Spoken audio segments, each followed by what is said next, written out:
Dominique Ropion is a name synonymous with olfactory artistry. He has over 300 creations spanning 40 years. But what's made him so successful? So in this video, I'm going to look at his life history. We're going to look at his most famous creations. We're going to look at his first creation, and we're just going to discuss the magic of his work. So if you haven't seen me before, I'm Claire Smith, and I make videos all about perfume, perfume science, perfume history, perfume psychology, and I also just do some straight perfume reviews and also fun perfume tags, as well as these perfumer profiles. So if this kind of thing interests you and you haven't already done so, then please do consider subscribing, and please also press the like button if you do like this kind of video. So this video is part of a series where I'm looking at the lives, styles and works of various different perfumers. So if you do want to catch the other video that I've already made in this series, which was profiling Quentin Biche, I'm going to link that down below in the description box.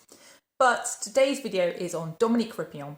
So Dominique Ropion was born in Paris in 1955, and whilst his parents weren't directly involved with fragrance, they were part of a fragrance company. So both his dad and his mum and also his grandfather worked for the same company. They worked for Rue Bertrand Dupont, a company that would later be bought by Givaudan, a fragrance company still active today. Dominique's mum worked in human resources and his grandfather was a financial director for the company. At the age of 7, Dominique got sick and he was sent away to the country, away from Paris, for fresh air. Ropion says that while he was recovering in the mountains, he either spent his time in bed, staring at the ceiling, trying to find some solace, or breathing in the air around him in the countryside, trying to get better. He says this life event and being told by doctors to go to the countryside to breathe fresh air really made him accustomed to smelling the world like his life depended on it. Thankfully, Dominique recovered from his illness, and his interest in perfumery was sparked one day when one of his classmates was wearing a fragrance and he wondered what it was. He thought, maybe I can make that. Ropion says that even as a child, he was obsessed with smells. He says that he could even smell a handshake. He's quoted as saying that he sees the world more as a collection of scents, more so than of perfumes, and that he effectively discovered the job of being a perfumer very early on in life, but it just took him longer to get round to the idea. At first, though, he studied mathematics and physics. Ropion's life journey really took a turn when he joined Ruhr's laboratory when he was 23 years old as a summer intern. He had completed his physics degree and he was working on chromatography and data analysis, things that are really important to the perfume industry. Ropion effectively got very lucky. A person who was due to join Ruhr's perfumery school in Grasse dropped out. It was only 2 months before the start of term, and eminent perfumer Jean Amick of YSL's Opium fame offered the place to Ropion. So at the time, Opium had only been released the year before. Amick was big news in the world of perfumery. This was a huge honour for Ropion.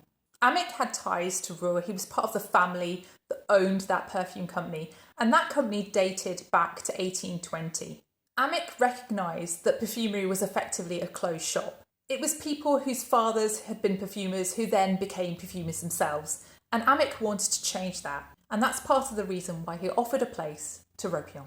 At Ruhr, Ropion worked at all levels, from starting at deliveries to weighing out ingredients for people like Jacques Polge. Jacques Polge at the time had only just created YSL's Rive Gauche, and he would move on to work for Chanel and to create many of their most famous fragrances.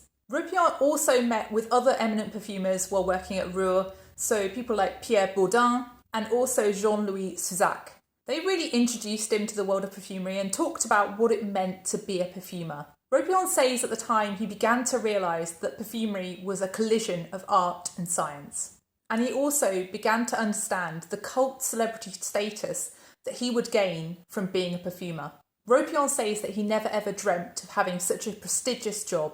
Ropion has been asked which is more important as a perfumer, science or art. His answer is that he compares fragrance to playing the piano. He says that the technical aspects of making a fragrance are something that anybody can learn, but that ultimately it's the creativity of your work that will determine its quality. This quotation actually sounds a lot like something that Biche would say. So Quentin Biche has also compared sort of people treading the same path and being uncreative as something that marks out good perfumery from bad perfumery. And Ropion sort of echoes that. He says that if you follow the rules, you will never create something new. You will only create something that's already been. So Ropion studied for 3 whole years academically and then 3 years practically working as a junior perfumer. So if you check databases and try to look at what was Ropion's first fragrance, you will see that in 1982, Yardley's Lace comes up as the first credit that he receives for making a fragrance. But actually, Ropion himself doesn't consider this to be his first fragrance. So there's a whole story around his first fragrance. So I'm just going to tell you about that because I think it's quite interesting. And I think it really shows a lot about Ropion's character. So during Ropion's training, one of his ideas was presented to the president of Givenchy, along with a lot of other ideas for a new fragrance for Givenchy. And the president actually selected Ropion's formulation. He liked that one the best. The fragrance idea was finalised within 2 weeks and it was released in 1984 as Givenchy's Ysatis. This is described as being a bold and powerful aldehyde-laden chypre fragrance with a floral aspect. It's described as being exotically seductive. Upon release, it was a huge hit, and Ropion is notoriously modest, and he describes this as beginner's luck. When asked about the composition and whether Ropion, looking back at this first fragrance, would change anything, Ropion says, "The beauty of a perfume is that when it's done, it's done. It's a moment in time captured in a bottle. And even if mistakes were made, they suited the time. Otherwise, it wouldn't have been released." He says, "I wouldn't change a thing." So when Ropion was asked once what his favourite smell is, he gave a really surprising answer. And I think this is something that really reflects him as a person. He says, "It may surprise everybody, but one of my earliest olfactory memories is the smell of the Paris metro and its paracrisol facets. Of course, it would be far more romantic for me to talk about jasmine or roses, but I grew up in Paris. I'm a Paris boy." So Ropion describes the smell of the Paris metro as being faceted, so being made up of different things such as the smell of the cleaning products that they use, the smell of the metallic ozone from the electricity down there, and also the heat. He says that it's both a hot and a cold smell. Linking this back to his first fragrance, Ropion points out that actually ylang ylang has a really high concentration of paracrisol, the same smell that is part of that Paris metro smell. And he says that Ysatis has a really high concentration of paracrisol in it. So ylang ylang, when it's processed and the different fractions of the fragrance are actually produced, there are certain fractions that have higher levels of paracrisol in them than others. And he just happened to pick one that had a really high level of this particular compound. And I think that's a really interesting crossover from where he's come from to his first fragrance. He's got that memory of the Paris metro captured within that really exotic, seductive floral fragrance that he's produced as his first commission for Givenchy. So by 1990, Ropion was working with some really big designer brands and he'd produced 3 major fragrances. So the first of them was Ralph Lauren's Safari. That was really a huge success. It's a green chypre fragrance. Also, there was another fragrance from Givenchy, Amarige, that was really, really popular at the time. That's a yellow and white floral fragrance that captures the idea of a sunset. And there was also the now classic and loved Dior's Dune. Dior requested a new fragrance to be made by Ropion, saying that they wanted a new fragrance for a new decade. They'd had a huge success in the 80s with Poison, but they really wanted to step away from Poison, create something that was slightly dialed back, something a little bit more minimal from the maximalist 80s.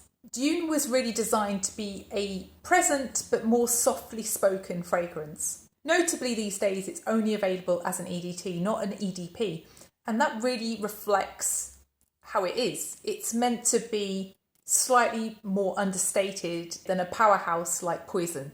It's strikingly different to what had gone before for Dior, and really it's said to have inspired Chanel Allure EDT, a fragrance formulated by Ropion's old boss, Jacques Polge. 1996 saw Ropion work for Kenzo, and he produced a stunning fragrance, one I absolutely adore, and that one is Kenzo Jungle L'Elephant. So this fragrance is supposed to be inspired by techno music. This is a spicy, floral, slightly fruity, licorice fragrance. And this one really totally bucked the trend of the 90s. The 90s were all about freshies, they were all about powdery florals. This was not that. This was a beast. Ropion said the brief from Kenzo about this fragrance was that Kenzo wanted people to be able to smell this fragrance the moment they walked into the building. Ropion points out that Kenzo's offices were actually on the 5th floor of the building. So he took that to mean that they really wanted a very strong fragrance. And really, he delivered. This is a very, very powerful fragrance. People seem to regard this one as a scary fragrance, I think because of the spices in the beginning. But actually, I find this one very soft and cozy in the dry down. And I think this is definitely one to try if you haven't done already, because it is just such a strikingly different fragrance, really, to anything else that's on the market right now. So that's Kenzo Jungle L'Elephant. 2000 marked the start of a new job for Ropion. So he went to work for IFF, International Flavours and Fragrances. And there he got lots of different commissions with lots of different brands. So in 2000, it started off a long-term collaboration with the brand Frederic Malle. So Dominique Ropion has actually created 11 different fragrances for Frederic Malle, and a few of these are really considered to be masterpieces, which is no small feat, is it? More on the collaboration later, but it really kicked off when Frederic Malle established his brand, and the first fragrance was Un Fleur de Cassis. Frederic Malle is notoriously a brand that allows perfumers to run free with their ideas, and really that puts perfumers at the forefront of their creations. And Frederic Malle is quoted as being very enamoured with Dominique Ropion. In 2017, he said, "Dominique is always open to new ideas. He's probably one of the most skilled perfumers today, and he has the best knowledge of raw materials." 2004 took Ropion back to Dior, and this time it was creating a flanker to Poison. So Pure Poison I describe as the soapy ice queen flanker. It's really got a cool feel, it's very floral, but it just feels clean feeling. Pure Poison is effectively the angelic fragrance to Poison's devil.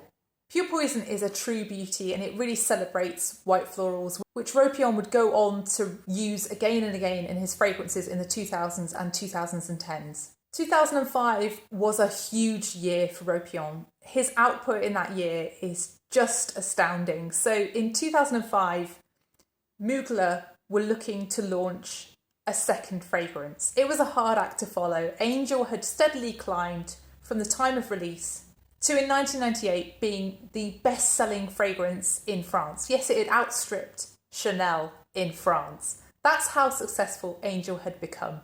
Mugler at the time were notorious for a brand that likes to take risks. They were looking for the next big thing, and you only get the next big thing if you are a little bit out there, if you take a chance. So Ropion was working with Laurent Bruyère, who he had worked with 2 years earlier on Cacharel's Amour Amour. And this time, together, they created Alien. So Alien is as striking and as whimsical as Angel is. It has that otherworldly feeling jasmine, it has that innovative use of cashmere, and it has that really nice, gorgeous muskiness in the dry down. Alien at the time was divisive. It still is divisive today. And Ropion quotes Alien with teaching him a life lesson.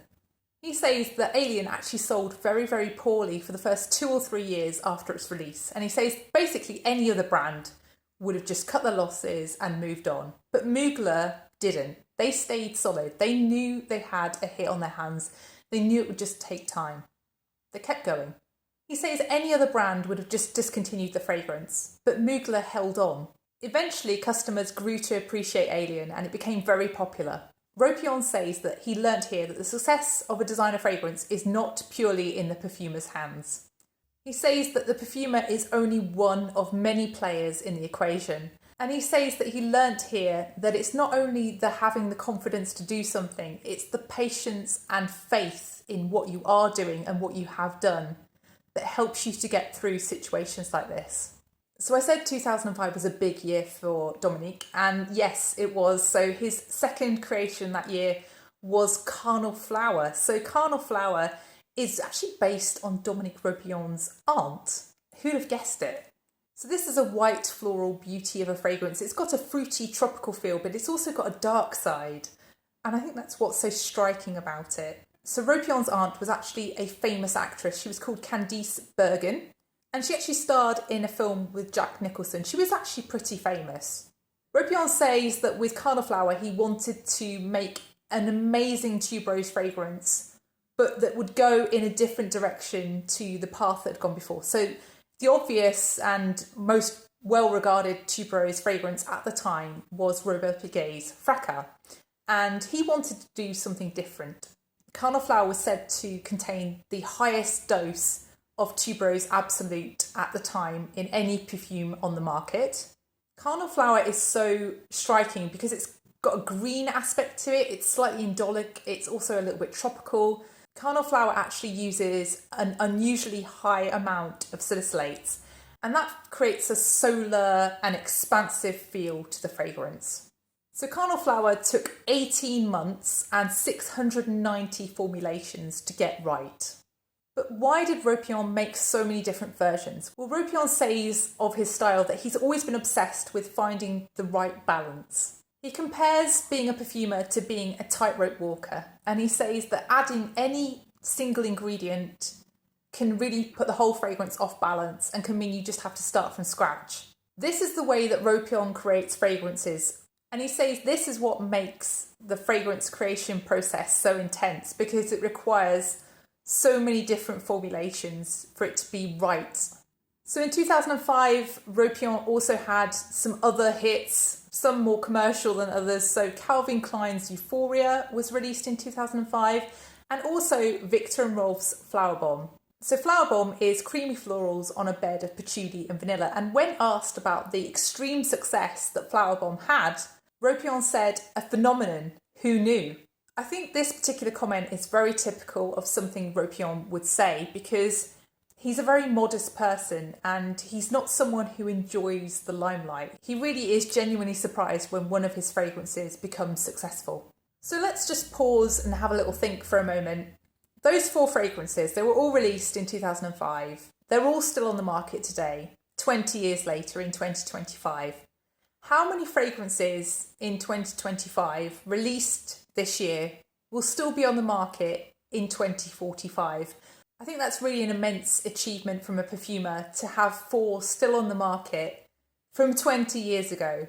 I think that just really shows how loved those fragrances were and still are.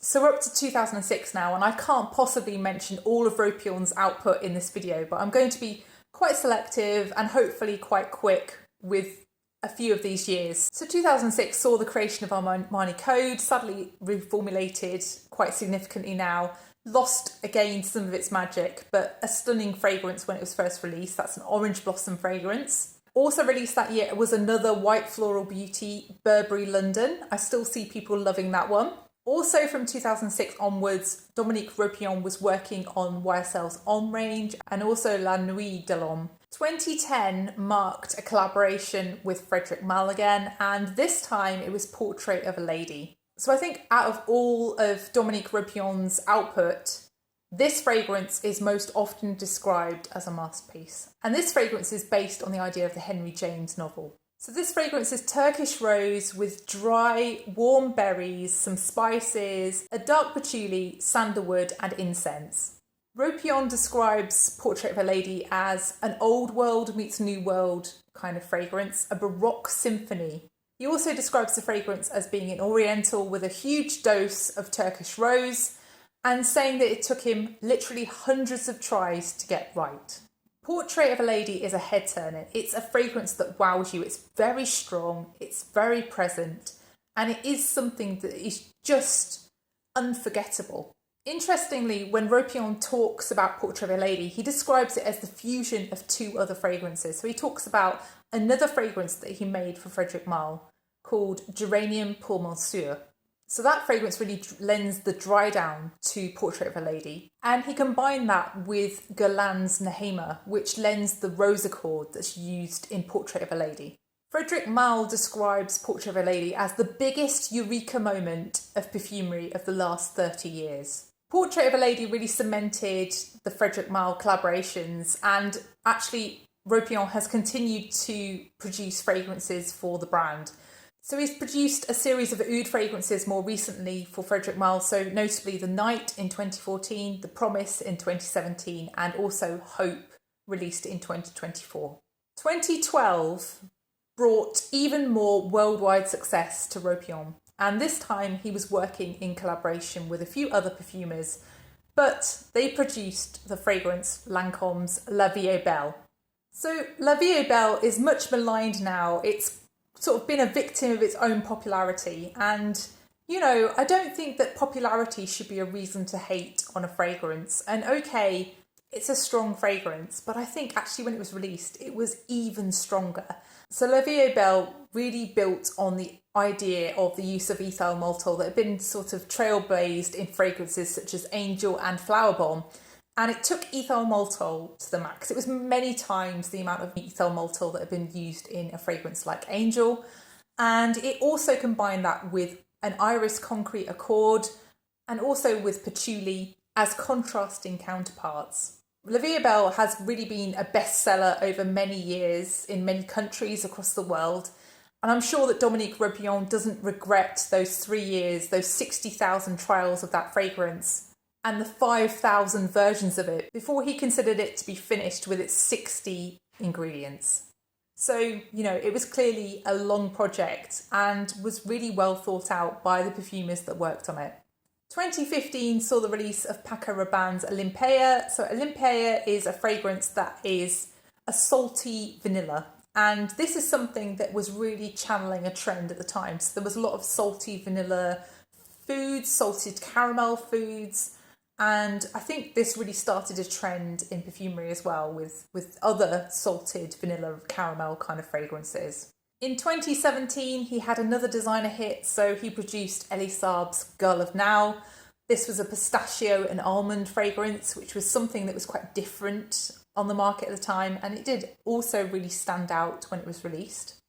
In 2018, Givenchy wanted to relaunch one of their older fragrances. So L'Entity is a fragrance that has a long history. It had been relaunched a few times, and they wanted to modernise it. They wanted to really make a representation of their original muse. So the original muse for the fragrance was Audrey Hepburn, a modern version of Audrey Hepburn. So Ropion based the fragrance around the idea of contrasting white and black accords. So for white, we have the white flower trio of orange blossom, jasmine and tuberose. And for the black, we have vetiver, patchouli and ambroxan. I think Givenchy L'Entity is a stunning designer line. I think it's done really well. I love the use of the white florals in the line. In fact, I own the Rouge flanker, and I do really like a lot of the other flankers of this line as well. I think it's well worth checking out if you haven't already smelt it. So finally, in 2019, we got Azzaro's Wanted Girl, but from 2020, Ropion really took a slightly different direction, and he focused on higher end designer and also some niche collaborations. So he began working with some really diverse brands such as Olfactive Studio, Stark, Costume National, and even Oman Luxury. From now on, it's really his niche and high-end designer offerings that dominate his output. Ropion says that a great niche fragrance has a new and distinct identity and a trail that is recognisable amongst 1,000 other fragrances. So 2021 sparked a period of modern success for Ropion. So he produced Vanagloria for Laboratorio Olfactivo. And actually this fragrance sparked a little trend in his output where he was using very similar accords to create particular fragrances. So for example, Baby Cat from YSL is based around the same idea. It's a resinous vanilla with a leathery feeling saffron or a suede feeling saffron. Baby Cat actually sold out in the US market, and this prompted other fragrance companies to try to fill that gap. Notably, one fragrance company trying to fill that gap was Penhaligon's with Oh the Audacity. So interestingly, Ropion also formulated Oh the Audacity, which really begs the question as to what the brief was there, because there are striking similarities between those two fragrances. Ropion also formulated Amouage's Vanilla Barker, which has also been compared to YSL's Baby Cat, Vanagloria, and also Oh the Audacity. So it's clear here, within this short period of time, Ropion produced 4 fragrances that are actually quite similar to each other, which is a trend we've seen in more modern times with other perfumers such as Biche. I think my favourite release from Ropion over the last few years is probably 2023's Forgive Me by Karine Rothfeld. That fragrance is a very naughty smelling tuberose. It's a leather clad tuberose fragrance and it's just very Ropion. It has all of his signature elements with that carnal use of white florals. In 2024, Ropion moved on to producing fragrances for his own self-titled line. He called the line Aphorisms, and this line actually has a few fragrances that people have been drawing comparisons with some of his most famous creations. So for example, in that line, Carnal Flower, Portrait of a Lady, The Promise, and June. So we're bang up to date now. Ropion's creations number nearly 400 in databases. And in this year alone, 14 of his creations have already been released, including the new Alien Flanker, Alien Extra Intense. So over 40 years in the business, and Ropion has been honoured a number of times. So firstly, in 2008, he received the François Coty Prize, which is a prize for perfumery. He also received in 2010 a Fragrance Oscar. In 2012, he was appointed Chevalier de l'Ordre des Arts et des Lettres, which is a French honour for people who basically increase the cultural standing of France in the world. And that was a huge honour for Ropion to be appointed Chevalier, so to be appointed a knight. He also received the title of Master Perfumer in 2018. Ropion says that over those 40 years in fragrances, the questions that he asks about fragrance have remained the same. So when he's developing a new fragrance, he asks himself, is it beautiful? Is it new? Does it astonish? So what would I say were Ropion's particular signatures in fragrance? Well, I would always say florals, and it's always when florals are the main players. And I think really he's explained it better in his own words. So he says, I particularly like flowers in all their complexity, especially the floral notes that can be considered as primary flowers. So things such as rose, narcissus, orange blossom, tuberose, jasmine, and violet. He says, as a perfumer, they are as precious to him as gems are to a jeweller. He also says that one flower can tell 1,000 different stories. Ropion also cites cashmere as one of his favourite notes to use, and he says that he likes the facetedness of cashmere, he likes the complexity of it. So he describes cashmere as having a dry and fruity pine nuance, but something that also has a slight muskiness and something that reminds him of raspberry.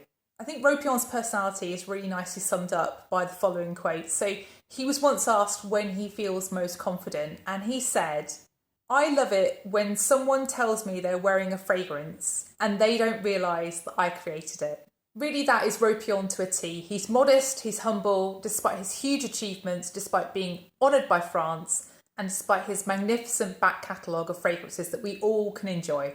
So I really hope you've enjoyed this look back at Ropion's life and his creations in fragrance, and I'd be really interested to know which is your favourite of his creations. Also, if you haven't already done so, then please do press the like button if you have enjoyed the video, and also please consider subscribing if you want to see more perfumer profiles. So thank you so much for watching, and I'll see you in the next one. Bye!